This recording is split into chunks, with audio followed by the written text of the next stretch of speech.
આજે છોકરાવાળાઓ રૂચિતાને જોવા આવ્યા હતા. મહેમાનો જતાં જ પરિવારના તમામ સભ્યોએ રાહતનો શ્વાસ લીધો. સૌને રાહત થઈ કે હવે રૂચિતા પણ લગ્ન કરશે. પરિવારના તમામ સભ્યો થાકી ગયા હતા, પણ તેમના હૃદય આનંદથી ઉછળી રહ્યા હતા. મહેશભાઈની નિવૃત્તિને માત્ર 6 મહિના બાકી હતા, પણ તેઓની ત્રીજી પુત્રી રૂચિતા લગ્ન કરવા તૈયાર નથી. જ્યાં જુઓ ત્યાં રોકડ અને દહેજની લાંબી યાદી તૈયાર થઈ જાય. મહેશભાઈને 3 દીકરીઓ હતી. દીકરીઓ હોવાની કોઈ જ ચિંતા ન હતી. ત્રણેય દીકરીઓની સારી પરવરિશ કરી હતી. તેની 2 મોટી દીકરીઓના લગ્ન વખતે છોકરાઓની માંગણીઓ પૂરી કરતી વખતે તેની કમર લગભગ ભાંગી ગઈ હતી અને નવું ઘર પણ બંધાઈ રહ્યું હતું. તેના માટે પણ પૈસા જરૂરી હતા. હવે રૂચિતાના લગ્ન પર તેઓ આટલો ખર્ચ કરવાની સ્થિતિમાં નહોતા. જ્યારે પણ કોઈ સંબંધની વાત થતી ત્યારે રૂચિતા ચીડાઈ જતી. રૂચિતા લગ્ન કે છોકરાઓને ધિક્કારતી નહોતી, પરંતુ લગ્નના નામે યુવતીના પરિવાર સાથે દહેજ, રોકડ વગેરે લેવાના રિવાજોથી ચીડાઈ જતી હતી. આખરે તેણીએ કહ્યું કે જે છોકરો મારી સાથે દહેજ વગર લગ્ન કરવા તૈયાર હોય તો જ હું તેની સાથે લગ્ન કરીશ, જો તે મારા માટે લાયક હશે તો. યોગાનુયોગ રૂચિતાની ફઈને આવો સંબંધ મળ્યો. એમાં છોકરો પ્રાઇવેટ કંપનીમાં મેનેજર હતો. છોકરાના પરિવારને કોઈ દાન કે દહેજ જોઈતું નહોતું. માત્ર એક ભણેલી નોકરી કરતી છોકરીની જ માંગણી હતી. શ્રીફળ અને ₹1 શગુન લીધું. મહેશભાઈએ છોકરાના માતા પિતા અને ભાઈ બહેનોને મીઠાઈના બોક્સ આપીને વિદાય આપી. તે નીકળતાની સાથે જ ઘરના તમામ સભ્યો ભેગા થઈ ગયા. રૂચિતાની 2 બહેનો આવી ગઈ હતી. ફઈ ત્યાં જ હતા. ફઈ આજે ખાસ મહેમાન હતા. દરેક વ્યક્તિ તેના વખાણ કરી રહી હતી. તેણીએ તેના ભાઈની મોટી સમસ્યાનો ઉકેલ લાવી દીધો હતો. છોકરાઓ અને તેનો પરિવાર પણ સારો દેખાતો હતો. છોકરો મેનેજર હતો, તે સ્માર્ટ પણ હતો. ત્યાં ચા પીતા બધા ખુશ હતા. પણ રૂચિતા આશ્ચર્ય પામી કે આજના જમાનામાં આવા આદર્શવાદી લોકો પણ મળી શકે. દહેજ વગર પણ લગ્ન કરવા કોણ તૈયાર છે? 2 મહિના પછી લગ્નનો સમય આવી ગયો. લગ્ન પણ સાદાઈથી થયા. રૂચિતા તેના સાસરે પહોંચી. સાસરાના ઘરમાં પણ કોઈ શણગાર કે દેખાદેખી નહોતી. રૂચિતાએ સ્કૂલમાંથી 1 મહિનાની રજા લીધી હતી. એક દિવસ મયંકના કેટલાક મિત્રો જેઓ લગ્નમાં હાજર ન હતા તેઓ આવ્યા હતા. રૂમમાં હાસ્ય અને મજાક ચાલી રહી હતી. રૂચિતા ચા નાસ્તો લઈને જઈ રહી હતી ત્યારે અચાનક તેને એક મિત્રનો અવાજ સંભળાયો. તે કહી રહ્યો હતો કે દોસ્ત મયંક, દહેજ વગર લગ્ન કરીને તે બહુ કૃપા કરી છે. આ સાંભળીને રૂચિતાના પગ ત્યાં જ થંભી ગયા. મયંકનો જવાબ સાંભળવા આતુર હતી. મયંક જોરથી હસ્યો અને બોલ્યો, મારું મન હજી પાગલ નથી થયું. હું તમારા બધા જેવો નથી. હું 4 ડગલા આગળ ચાલ્યો છું.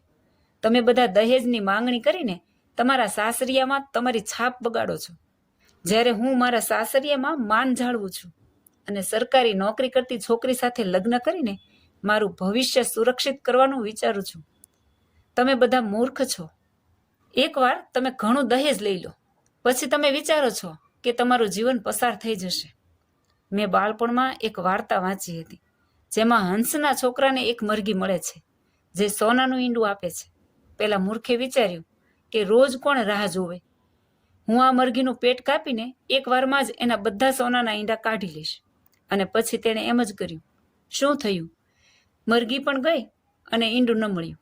તમે બધા એ નાદાન હંસથી ઓછા નથી. તમને એ વાર્તા યાદ છે કે નહીં? હવે જુઓ, મારી પત્ની રૂચિતાને 3 જ બહેનો છે.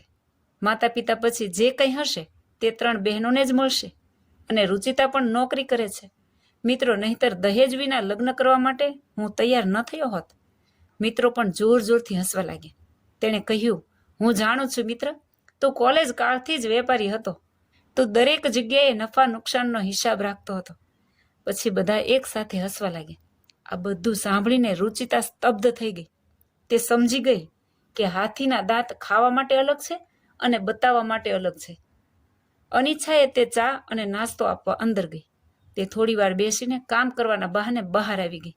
તે વિચારવા લાગી કે જો પતિ પત્ની બંને પ્રેમ, સ્નેહ અને સહકારથી ઘરના અને બહારના ખર્ચાઓ એક સાથે વહેંચી લે તો ક્યારેય કોઈ વાંધો ન હોય, પરંતુ આ રીતે ચાલાકીપૂર્વક, બળપૂર્વક અથવા મૂર્ખતાપૂર્વક મને બનાવીને કોઈ મારી કમાણી પર હકનો દાવો કરે, આ વાત મને જરાય સ્વીકાર્ય નથી. રાત્રે સૂતા પહેલા ગરીબ માતા પિતા વિશે વિચારતી રહી. અરે, મારા માતા પિતાને તો એમ જ છે કે આવો લાયક અને ઉમદા જમાઈ મેળવીને આપણે કેટલા ખુશ છીએ. ના ના, હું તેનો આ ભ્રમ જાળવીશ. હું મયંકને પાઠ ભણાવીશ. સમય પસાર થતા વાતચીત દરમિયાન મયંક રુચિતા પાસેથી આજ સુધી તેની બચત, પગાર વગેરે વિશે પ્રેમથી માહિતી લેતો રહ્યો. રુચિતા પણ સાવધાન હતી. તેણે કોઈ સાચી માહિતી આપી ન હતી. મયંકની ઓફિસ રુચિતાની સ્કૂલની બાજુમાં હતી. મયંક સ્કૂટર પર ઓફિસે જતો હતો. રુચિતાએ સ્કૂલ સુધી તેને સાથે લઈ જવા કહ્યું. જ્યારે રુચિતાએ તેની સામે આ પ્રસ્તાવ મૂક્યો ત્યારે મયંક રાજી થઈ ગયો. મયંક દર બીજા કે ત્રીજા દિવસે પેટ્રોલના બહાને રુચિતાની પાસેથી મનસ્વી રકમ લેતો હતો. અને રુચિતાએ એ પણ જોયું કે જો નાના ભાઈ કે બહેનને પૈસાની જરૂર હોય તો તે બંને ચોરી છુપીથી માંગી લેતા અને કહેતા કે કોઈને કહેવું નહીં. રુચિતા હજુ નવી હતી. તે વધારે બોલી શકતી ન હતી, પરંતુ તેણે વિચાર્યું કે આ માટે પણ કોઈક ઉપાય શોધવો પડશે. 1-2 મહિના આમ જ વીતી ગયા. પરિવારનો ખર્ચ લગભગ એકલા રુચિતાના પગારમાંથી જ પૂરો થઈ જતો. પપ્પા પેન્શનમાંથી 1 પૈસો પણ ખર્ચતા નથી. મયંકની પણ એવી જ હાલત હતી. રુચિતા રાશન, દૂધ, નોકરાણી, વીજળી, પાણીનું બિલ, ફળ, શાકભાજી વગેરે ચૂકવતી.